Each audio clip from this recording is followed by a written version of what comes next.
Hey there, I'm Steve, and welcome to Jamsin Entertainment. And welcome to the conversation. Just before we get started, there are many ways you can help. You can like and subscribe so you never miss a conversation. But most importantly, please share this video. Get the word out there. There's a community we can talk about all things that we love. Today on Throwback Thursday, we're looking at Rocky 3. I know in each of the first two Rocky reviews that I did, I've been leaving the ending ambiguous, and also, I've been giving away the ending in the subsequent review. Rocky's the champion in this one, and he's fighting not chumps, but he's fighting fighters that are at the end of their prime. They're really good fighters, but they're not hungry for the title. And they're not even setup fights, or at least that's how Mick tries to explain it to Rocky. But that's not how Rocky feels when he learns about this. It's a mixture of that and this new challenger, Clubber Lang, played by Mr. T, calling him out through the first third of the movie. And about the halfway point, they have their first fight. Maybe the very end of the first third and the very beginning of the second third, they have their first fight, and Clubber Lang just destroys him in the second match. Through that first third, they show that Mick's having heart problems, and unfortunately, during the first match against Clubber Lang, he dies in the locker room. But it's after the fight.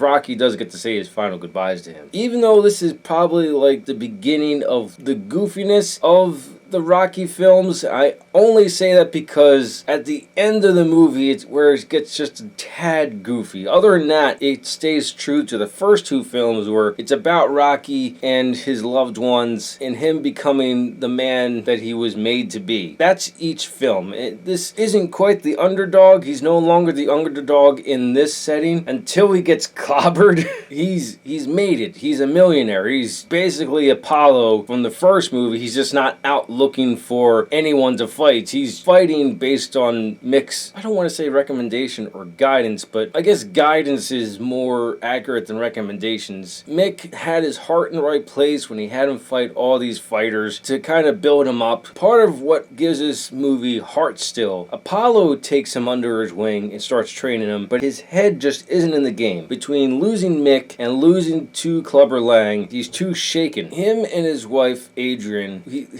they're training on the beach, they're running, and Adrian's like there every step of the way. She has the encouraging conversation with Rocky, and it's a great scene. Absolutely beautiful. And they still have chemistry from the very first film. It's awesome. Oh, okay. I said there was kind of goofiness towards the end of the movie. Also, towards the middle of the third, it's kind of goofy because, I mean, it's for charity, but he fights the fictional professional wrestler Thunderlips, played by Hulk Hogan. I only say that because Thunderlips goes crazy fighting Rocky. Like, he goes all out professional wrestling on him. It doesn't really give him any warnings. In fact, he gives him 0 warnings. It's only after the fight that he's like, good job, man. And Rocky's like, ooh, what was all that for? It's all part of the game, brother. I'm gonna stop there like I normally do, even though in the subsequent review, you're probably gonna learn the outcome of this movie. I mean, these movies are 40 years old now. Anyway, those are my thoughts on Rocky 3. I highly recommend you get it on Blu-ray or even 4K like the first two movies. It looks like so far I'm gonna be saying yes, get the entire series, but I'm still gonna hold out on that. Let me know your thoughts in the comments below. If you like what you saw, like it. If you think other people like it, share it. If you really liked it, hit the subscribe button. Thank you for watching and live your imagination.